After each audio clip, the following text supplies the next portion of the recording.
1,000 yards passing, 63% completions.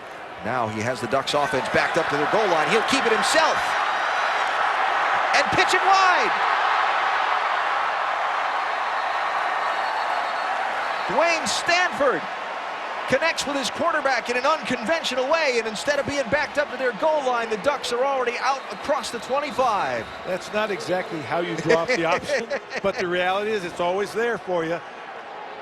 Great awareness by the quarterback, and I was going to say, don't seem surprised to they'll try to get some room down there. This is the option. Great read by him, gets past the first guy. Then you get to the outside because that's what you want to do to protect yourself. You also have the pitch guy there.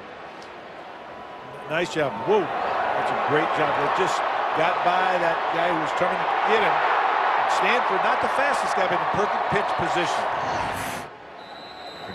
But yet, you got the sense from Mark Helfrich, well, you didn't get the sense, he just told us directly, there were things they needed to improve on from week 1 to week 2. Here's Rolls-Royce. Royce Freeman out across the 40-yard line before he's knocked down. I believe there's some...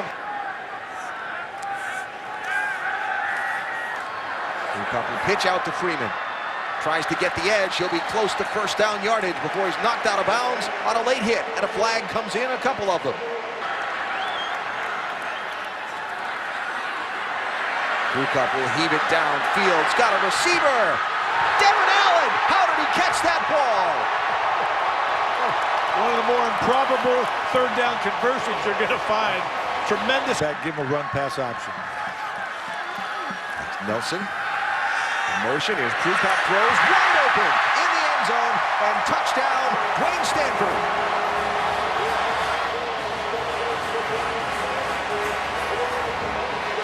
Nice deception. You put the defense in a... Ball at the 38-yard line. There's Reed. Tripped up very quickly right away by Rex Manu for Oregon. The sophomore from Hawaii got in quick on the Cavs. And gives the Ducks a fresh set of downs, and Royce Freeman tries to make them pay. He'll be across the 40, down to about the 38 before Stephen Wright brings him down. And so Freeman, with that grueling rehab, got back to action for the first time last week, and he is so happy to be playing football. And listen to the roar!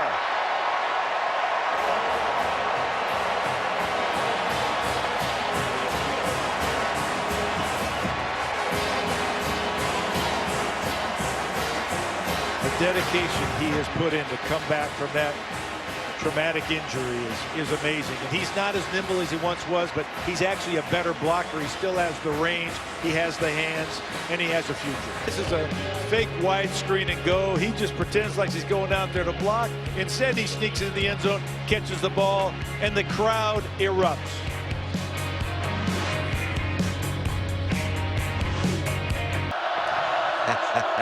Been there a time or 1,000, Adnan, for sure.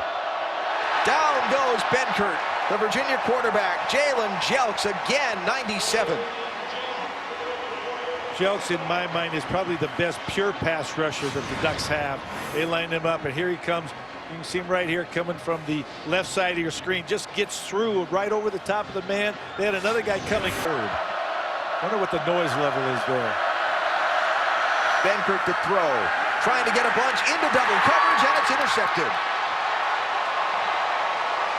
Brendan Schooler. Yeah, that's the freshman. I'll tell you what, they talk about he's a ball hawk, and I know he finally got the play from center field. Brady Hoke talked about his safeties need to patrol the field, make sure no passes. He was a free guy.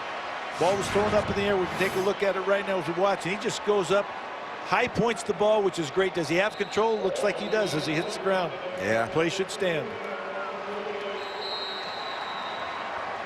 Now, the true freshman from Dana Point, California, who had Aiden Schneider's career long field goal is a 47-yarder downfield looking for Carrington. Did he catch it? They say yes. All the way to the 33-yard line. Great. Aiden Schneider is the kicker. Knocks it through and put 3 more on the board.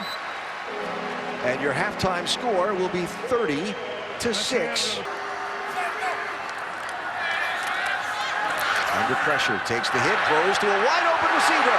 The sprinter is sprinting down the sideline. Devin Allen has the Oregon touchdown. And a little hurdle celebration in the end zone, too. How about that?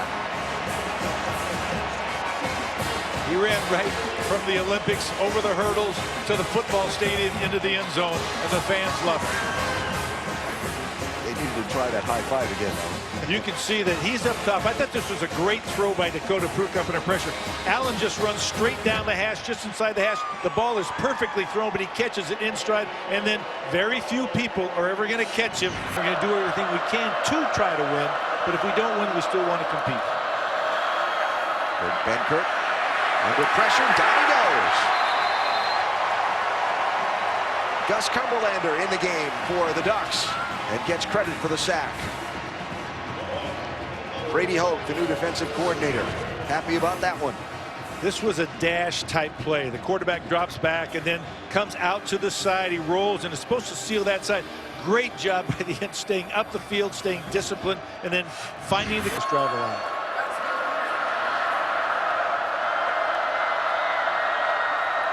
They move the pocket again. Benkert throws near side, but defended nicely by Arian Springs.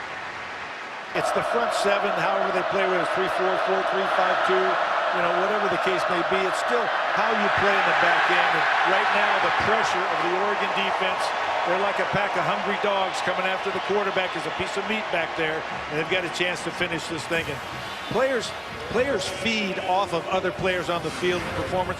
Brady Hoke, the defensive coordinator we just saw there, he's a guy that Mark Keffer said when he walked into the room, it was his physical presence, it's the way he talked, it was the energy he brought. Bringing in a Brady Hoke, what's he trying to establish? Well, he wants to change the culture. But I'm going to let this finish the play because Freeman is off to the races right now. Afterburners on, destination end zone for Rolls-Royce Freeman. Did I say he's pretty fast, too?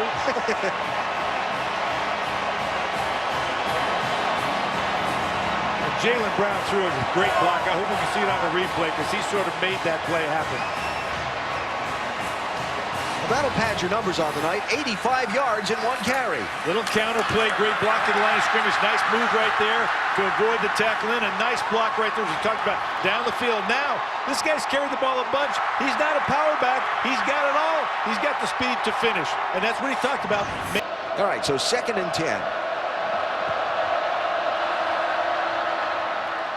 Almost picked off. Arian Springs almost had that one in his hands, and there was no one between him and the goal line. Brady Hoke challenged his corners. Down goes Benkert. Austin Meloata with the sack. And this is what Brady Hoke is looking for. He's looking for just raw aggression from his defensive linemen. They got to cancel gaps, worry about the run. They get a little twist there, and he plays off of the blocker, would-be blocker, and the quarterback had no chance. But that's what you want. Get to him before he has any option throwing the ball down the field. Now no longer seems as easy as it once might have when you made that schedule years ago. Good point. Good point. You know, I think they got a chance against UConn. Intercepted.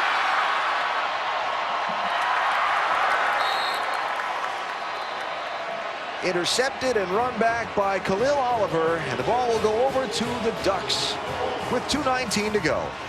2nd turnover of the night for the Hoos. One of the things that I agreed in talking to Brady Hoke this week, they needed a greater presence in center field. Their safeties needed to make some plays. He talked about that. Collisions, breakups, or interceptions.